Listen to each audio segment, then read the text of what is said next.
Presiden Jokowi menggelar rapat penanganan gagal ginjal akut bersama sejumlah menteri dan Kapolri Jenderal Listio Sigit Prabowo, di Istana Kepresidenan Bogor, Jawa Barat, Senin tanggal 24 Oktober.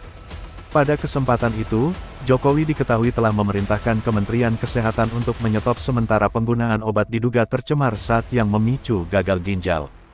Menurutnya, penghentian sementara harus dilakukan sambil menunggu pemeriksaan mendalam oleh Badan Pengawas Obat dan Makanan.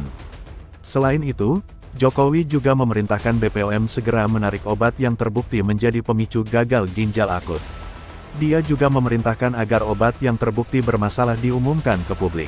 Jokowi menegaskan, Kemenkes harus melakukan kajian faktor risiko gagal ginjal akut, terutama pada anak. Menurutnya, hal itu penting untuk dilakukan. Kemudian, Jokowi juga memerintahkan agar pelayanan kesehatan terkait gagal ginjal akut diberikan secara gratis.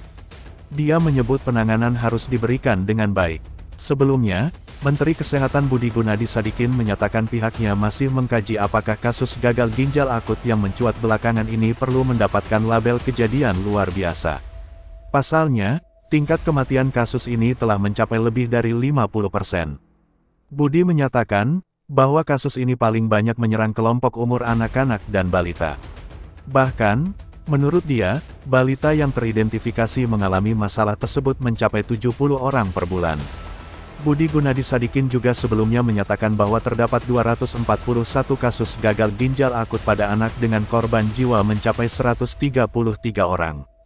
Kementerian Kesehatan sendiri belum bisa memastikan apa penyebab gagal ginjal akut ini.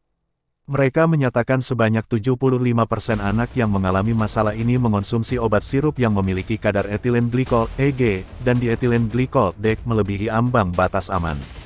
BPOM pun telah merilis 5 obat sirup yang disebut memiliki kadar EG dan DEG yang melebihi ambang batas aman tersebut.